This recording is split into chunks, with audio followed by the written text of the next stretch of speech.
doing. Right. Yeah, because it makes sense. Like, think about it. Everything, I raised 4 children. Everything I was recommended by, who, when you have children, everybody who you have to go through to actually have a child in the system, they were telling me the opposite. What I'm supposed to do. Everybody's going against nature in this. When they tell you something, you have to do the complete opposite. If they tell you the child has to be separate from the mom, the baby has to be in a little cradle, separate from the mom in a different room, do the opposite, sleep with your child. You know what, like, I put all these things together even before I started interested about the hypnosis, my abilities of a telepath and seeing it myself. And like this is an anti-world we're living in, like hell, like you said it exactly. That's why we feel there's also there's also this computer brain or mind that is that like our how many times I've seen a soul being either squeezed into the body and the body screams. That's why babies cry. They actually, because the soul goes into baby's body, it's really hurtful. And like Corrado Malanga in Italy, he's been doing sessions for 15 years. How many sessions he's had when people would cry and say, "Oh, it hurts so much to go into this body. It feels like plastic capsule. It hurts all over. My soul is huge, but they're trying to, squeeze it, tighten it." And it's so unnatural for us. And plus, they put this brain computer into our head, into our body computer, basically. It's just like a computer system to screw up the voice and to dominate the voice of our soul. How many times did we actually feel with our intuition, don't do it, go the other way, skip it, and then the mind would tell you, no, no, you have to do it because of this, this, and this. And then you would later realize that, oh, that little voice, it was right. Why wouldn't I go with my intuition, So one And of the other, sorry, uh-huh. do you want to just finish that sentence? No, that's fine. That's the point. One of the other images I got, because I was just saying, yes, okay, this is a great discussion, but what do you look like, and I got this image, the Venus de Milo, of the beautiful kind of hair that's flowing, and she's in that shell, and she's just heaven as a female, this divine female. So she showed me this. First it was all the hair, and then the massive pregnant belly, which was us, the kind of globe that we see through NASA images. And that was her pregnant belly. So of course her body was way bigger. That was just her pregnant belly, which was interesting in terms of the pregnancy of change, of shift, that we're in a gestationary period. And the other thing that would kind of fit to that as well, she was saying, okay, well, yes, if you could start walking on one part of the planet, and if you keep walking around and you change nothing in your perception, you just keep in your three-dimensional sense, it will be a marble, it will be a globe, that will be the shape of it. But if you zoom out, fly out, change your own dimensional awareness, you're going to see it in other ways. So yeah, what is there anything you want to say on that one? Anybody, like Sonia, maybe? It's energy, it's breathing in and out, so it's changing from round to distorted round, and kind of like that's what I've seen, like it's changing back and forth. The other But the image reason she kept on giving me was a manta ray. The manta rays, the way yeah. they fly, and essentially it's a square, it's a diamond shape, but that incredible ripple of movement that you see if you watch from above. And she kept on showing me that as kind of her existence, and with that bouncing ball that flattens. So this idea of flow, flux, she was saying soon you're going to just see things in terms of energy and flux and flow rather than a thing, which of course changes everything. Yeah, see, that's true, and we only live on this little platform, kind of like glued to the one part of the earth. That's how I see it. It's just like a little side of it. It's kind of like the moon. We only see one side. We are not really, see, we got this Arctic pole, like you can't fly over it, you can't go there. There's so many. But when I look how it was, it used to be all palm trees. The Earth used to be the original Earth was water planet, and then I see the other projection of it. Then it's all like palm trees and warm, always warm climate. You know, where it's snow, it used to be warm, and I think it's going back to that. I think it's just slowly getting back because it got hacked with AI. Everybody on it got hacked with AI. That's why we find so many implants, etheric implants in clients in sessions, because everybody's implanted with fake false programs. That's why inside of you you always have subconscious and conscious minds fighting with each other, and you never feel like, oh, this is your home. Like a lot of people lately telling me, I feel like I'm not living the life I'm supposed to live. This is not the life I wanted. You know, there's just, and that's basically the box so below. We're like little antennas or receptors on a cell of a planet that we call Terra or Earth, you know, and we're supposed to give energy to it, and it gives energy to us, always exchanging back and forth. Like on other planets, you live in harmony, in complete harmony, like one whole, but they put these artificial layers to separate us precisely. I mean, in reality, well, what you see is cemented big cities, right? You don't really have much even like connection to it. It's kind of like you can see the little hints what they've done, but So most Sonia has an it's octave. artificial to me. It's Sonia has artificial. It's this not. sorry, she has this octave model, which is, you know, Chanel, the we looked at the Russell beautiful diagram that you posted, which I sent to you, Sonia, and you've probably seen it too, Oksana, of the table, the periodic table of elements in Yes, that ridiculous square block, you know, of hydrogen yes, next to each other.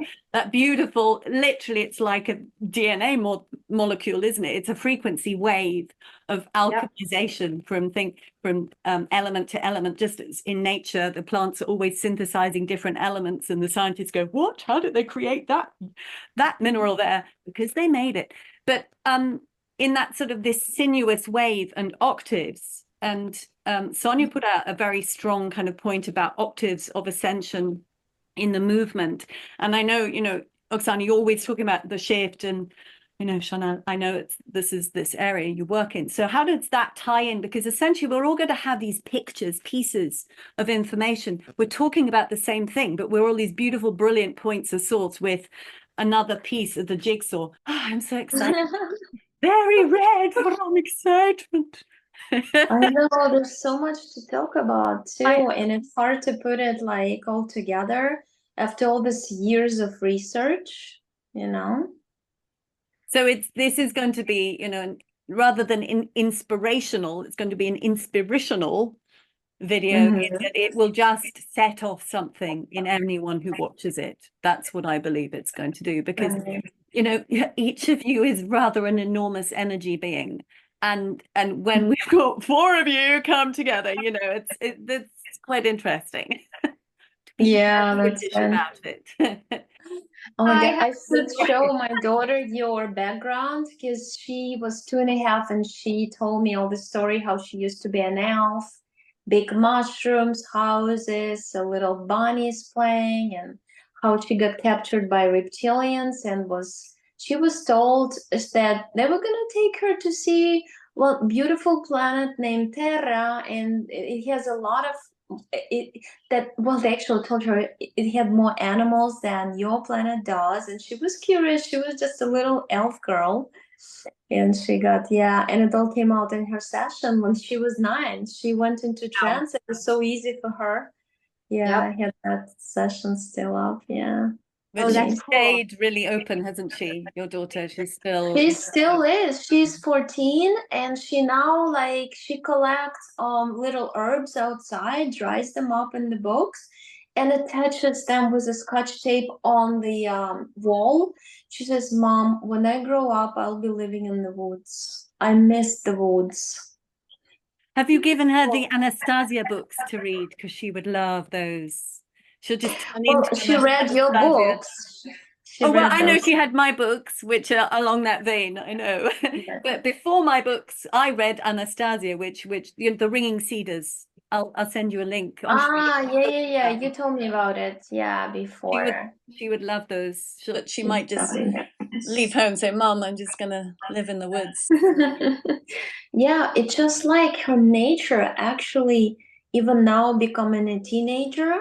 I thought she would be becoming more matrix person because usually happens with kids. I mean, according to my friends, but she actually re-remembers her roots even more. It's like she just wants to live on a farm or in the woods and have a lot of animals around her, and that's gonna make her happy, you know. It's like pretty much all my So kids are this like is a these really animals. good point. It's how are, you know, four beings like us, we're all kind of similar age, basically. How were we able to bypass the conditioning? And some of us had very extreme conditioning. I'm sure if we looked at all of our stories, there are many extremes there.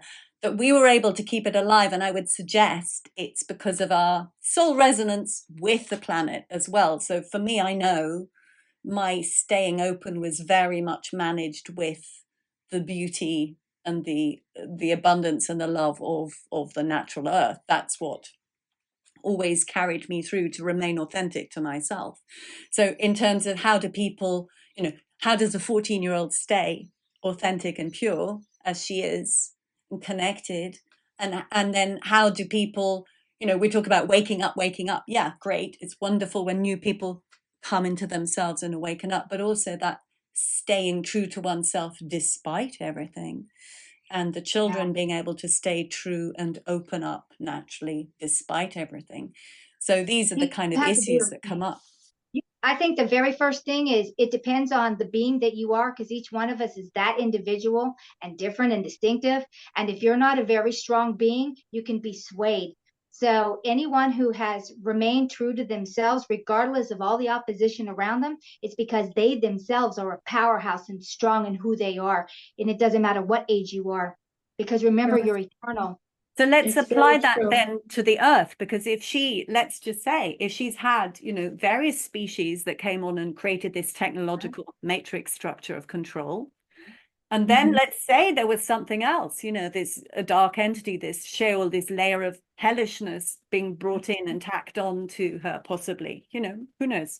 But if you've got a resonant structure of suppression, it's quite easy to bring another darker entity to the situation and weigh it down. So how is it possible, you know, that we can feel her palpably, more intensively, We're and like conduits.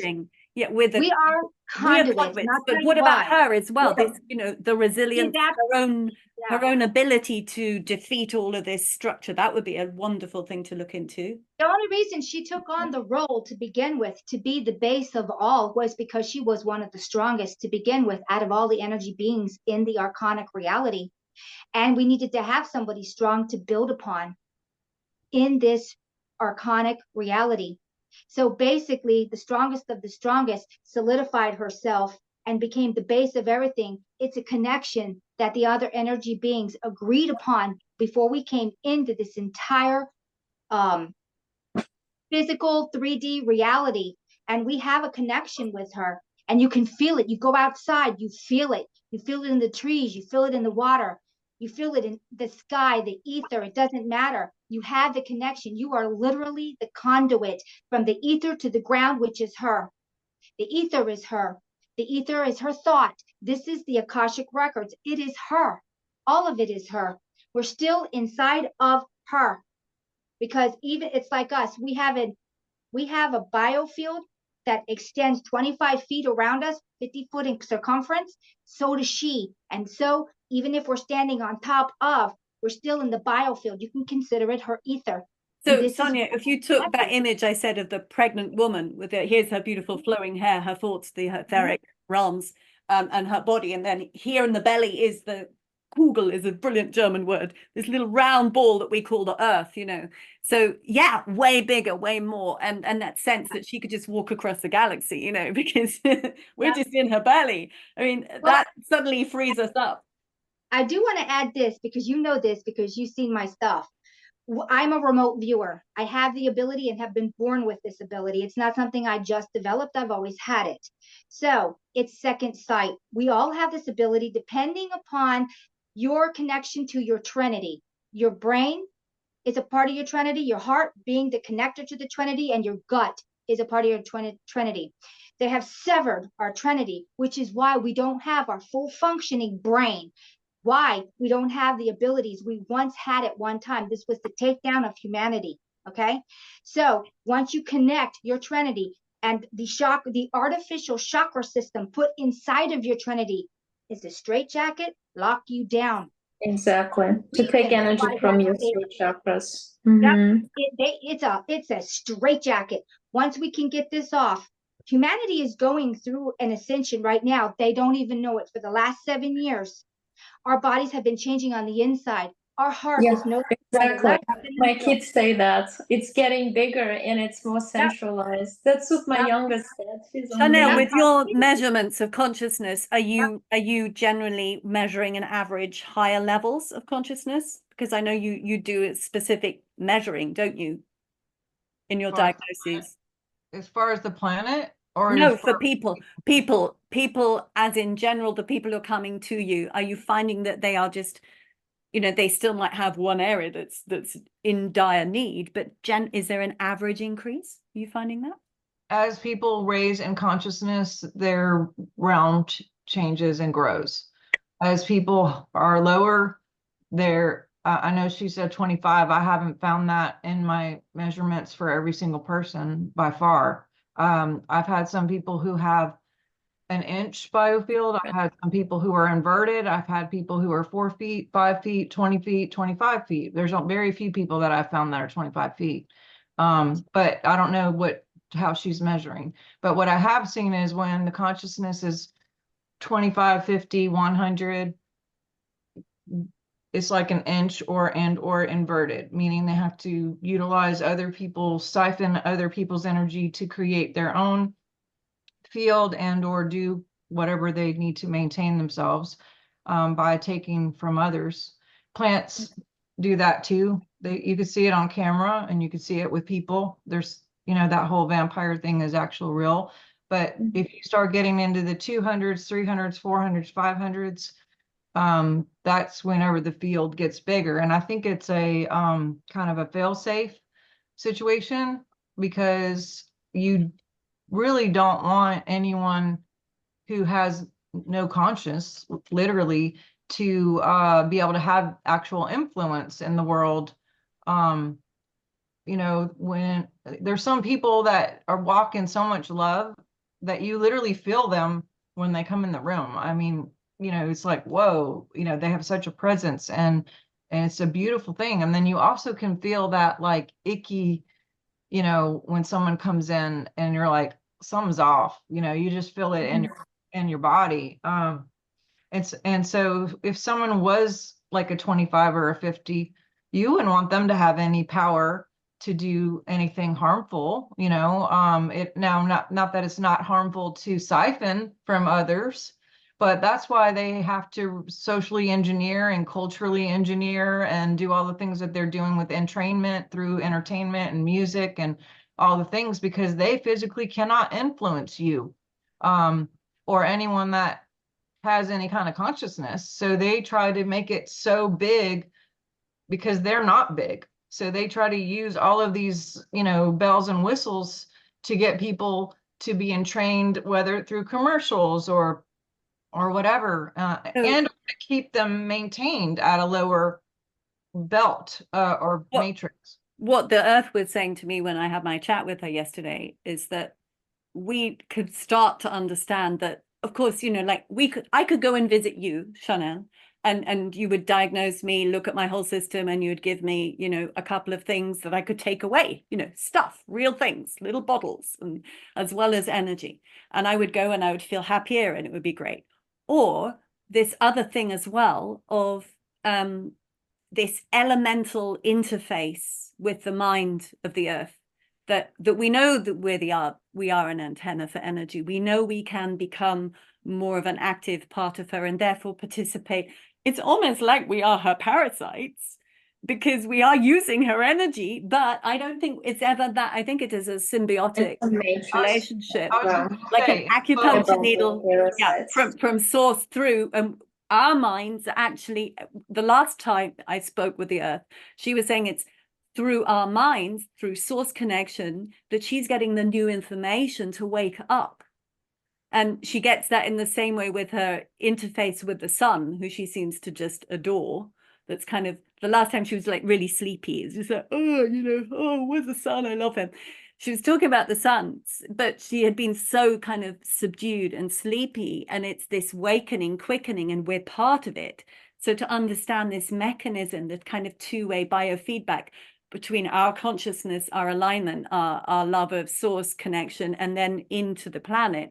And that is a sort of like almost like sewing in new energy and awakening something incredible from the earth too, so that your daughter at age 14 is collecting herbs and understanding, how to use them and the influence in the environment by having them there. And this sort of thing, that kind of promoting is what I want to talk about so much, because it's inspiring just brand new ways of feeling and thinking about things.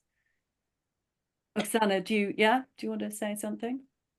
Yeah. I totally agree with you. I was gonna say something, but I forgot. So, but yeah, I think it's like expanding. Oh yeah, I remember I was doing sometimes I do sessions with my friend who's a telepath, and after the session she said, Oksana, whoa, look at your energy. It's covering the entire room and beyond. And sometimes I have a smaller one, but she says most of the time whoa, look at you, how huge you are as opposed to others. So like, I agree that everybody has its own, it's very individual depending on the soul.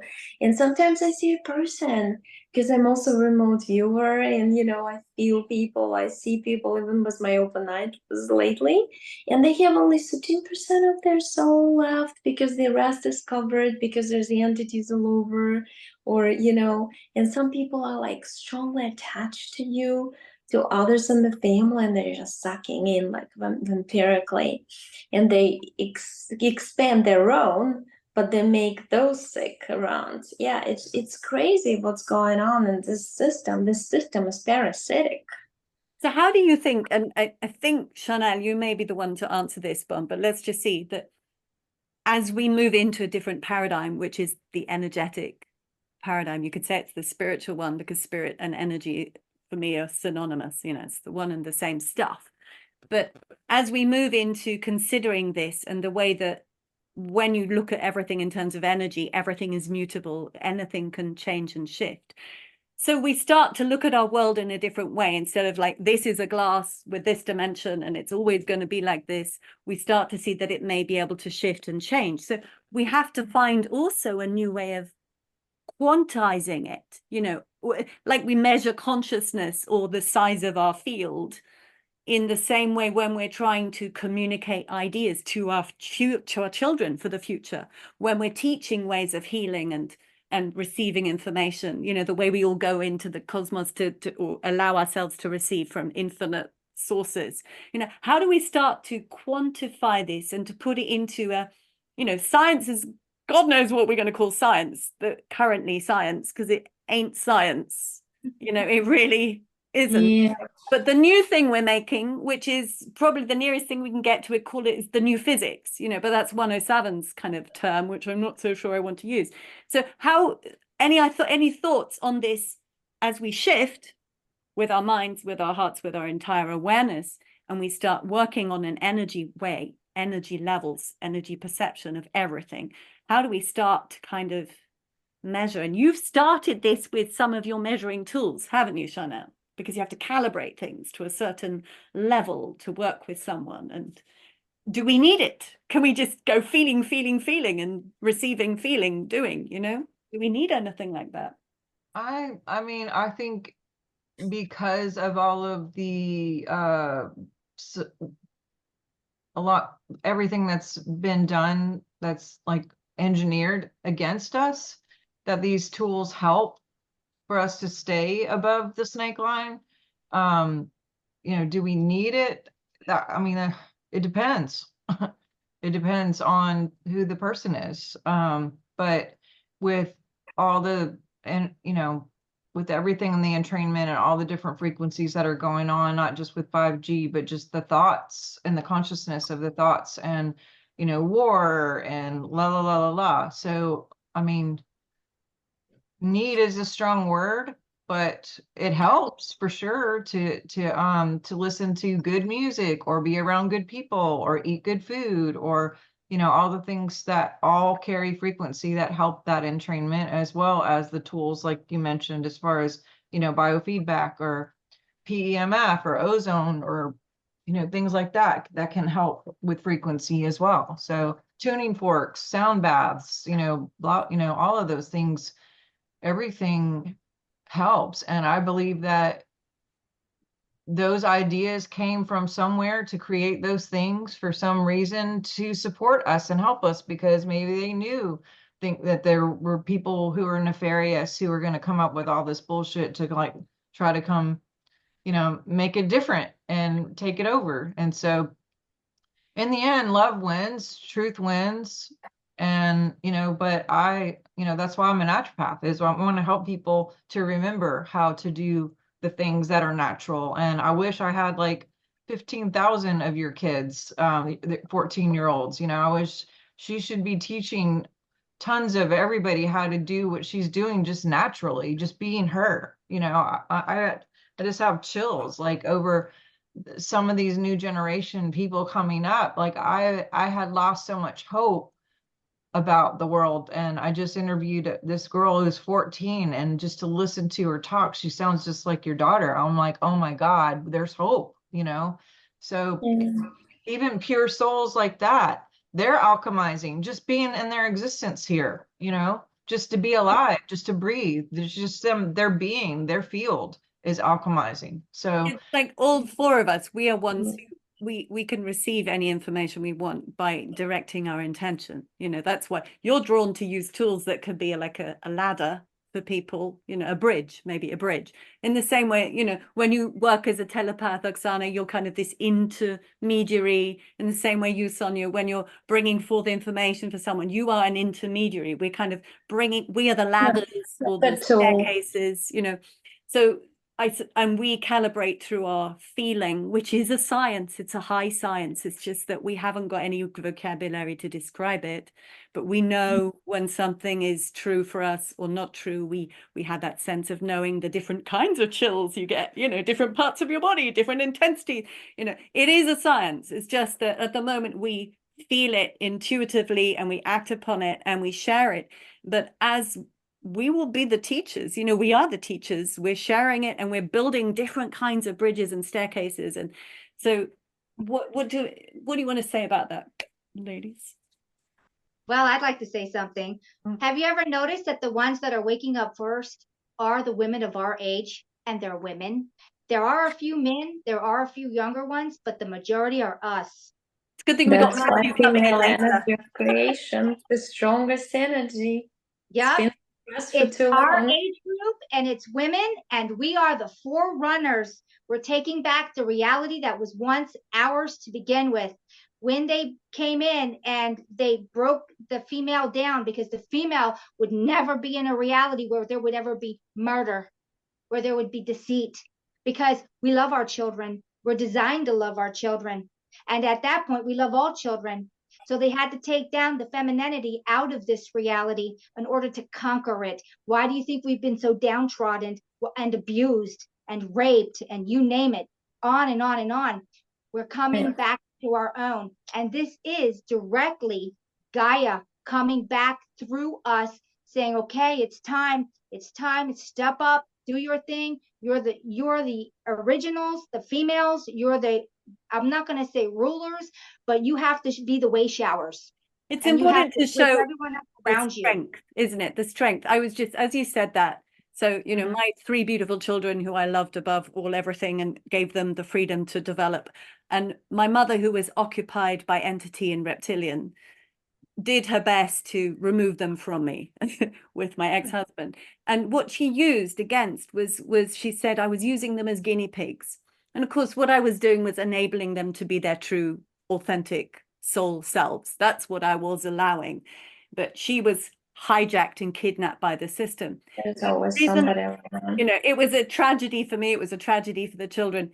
But the point I'm bringing, the only reason I'm bringing it in is the ridiculous strength of the female love. I mean, I never for one moment never loved those children. I was separated for 11 years and got them back, you know, and just kept away from my mama instead.